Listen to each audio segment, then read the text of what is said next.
दीपक झा भी हमारे साथ जुड़ गए हैं। दीपक, क्या वजह यही है कि सांस्कृतिक राष्ट्रवाद का आइकॉन बताता है संघ, आरएसएस, स्वामी विवेकानंद को, इसलिए उनकी मूर्ति लगेगी तो विरोध होगा?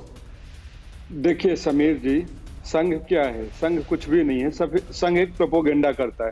अभी आपने कहा कि जवाहरलाल नेहरू ने स्वामी विवेकानंद जी की तारीफ किया था, तो मैं आपको एक बात बताता हूं कि स्वामी विवेकानंद सिर्फ भारत के नहीं, पूरी दुनिया के लिए आदर्श हैं, पूरे विश्व के लिए, संपूर्ण यूनिवर्स के लिए वो आदर्स हैं। अरे तब तो आपको और हैरत होनी चाहिए ना, यही बात तो हम सब कह रहे हैं कि आइकॉन है वो हमारे। तो इसमें कोई किसी को तकलीफ नहीं होनी चाहिए। लेकिन भाजपा क्या कह रही है?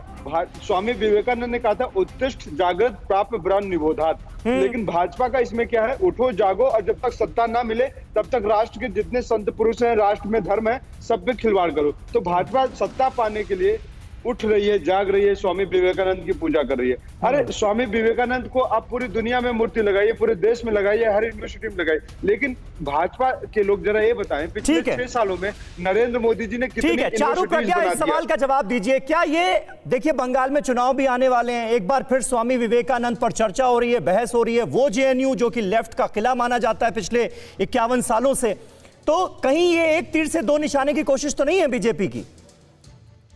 समीर, अच्छा हुआ आप मेरे पास आए, क्योंकि मैं एक बहुत महत्वपूर्ण बात कहना चाह रही थी, और जैदी जी ने जो कहा मैं उसका भी जवाब साथ में देती हूँ। हाँ। हम सरदार पटेल की प्रतिमा लगाना चाहते हैं, विपक्ष को बहुत आपत्ति हो जाती है। अंबेडकर जी की प्रतिमा लगाना चाहते हैं, विपक्ष को बहुत आपत्ति हो जाती है। और तो और रविंद्रनाथ टैगोर की प्रतिमा लगाना चाहते हैं, विपक्ष को आपत्ति हो जाती है। विवेकानंद जी की प्रतिमा लगाना चाहते हैं, विपक्ष को आपत्ति हो जाती है। आपने सुना जैदी जी ने किसका उदाहरण दिया था? त्रिपुरा का। त्रिपुरा में वो किसकी मूर्ति थी? लेनिन की। लेनिन ना तो हिंदुस्तानी है, ना वो भारतीय है, ऊपर से डिक्टेटर है। लेनिन से इनको आपत्ति है, मूर्ति होने या ना होने से। लेकिन जिस इंसान ने भारत का गौरव पूरे विश्व में बढ़ाया। लेकिन चारू, आपकी पार्टी के नेता भी सिंबोलिज्म की सियासत करते हुए नजर आ रहे हैं ना। आप देखिए स्टेटमेंट क्या आता है, मतलब पूरी यूनिवर्सिटी को एक रंग में कैसे रंगा जा सकता है? अब गिरिराज सिंह ने कह दिया कि भाई ये टुकड़े टुकड़े गैंग है और इन पर सर्जिकल स्ट्राइक की जरूरत है, तो उधर से भी एक्सट्रीम स्टेटमेंट्स दिए जा रहे हैं, ऐसा नहीं है?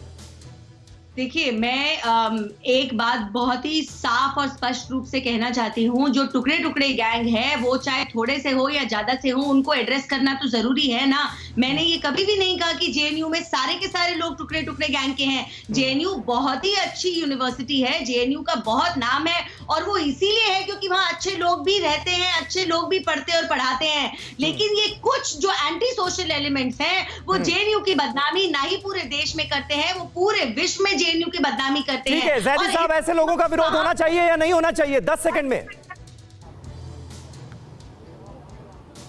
समीर साहब, टुकड़े टुकड़े गैंग का तो पता नहीं, गृह मंत्री ने ये बताया, लेकिन नकाब पोश गैंग का सबको पता है। अब ये लेनिन की मूर्ति वो कह रहे हैं, गांधी की मूर्ति पूरे दुनिया के अंदर लगी है, अगर वहां से गांधी की मूर्ति कोई हटाने लगे तो हमको कैसा लगेगा? दूसरे, विभिन्न मांगों को लेकर वहां प्रदर्शन हो रहा था। प्रधानमंत्री कहीं जाते हैं तो अपनी मांगों को लेकर लोग प्रदर्शन करते हैं। स्वामी विवेकानंद की मूर्ति का विरोध वहां नहीं हो रहा था। हमने भी विरोध प्रदर्शन किया था जब राजीव गांधी जामिया में आ रहे थे अपनी मांगों को लेकर। इसका मतलब ये नहीं था कि राजीव गांधी जिस काम के लिए आए थे उसका विरोध हो रहा था। ठीक है, बहुत बहुत शुक्रिया, बहुत बहुत शुक्रिया। वक्त हमारे पास इतना ही था।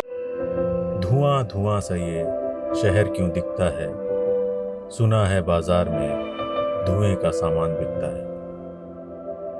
ये दिवाली सिर्फ दिए वाली।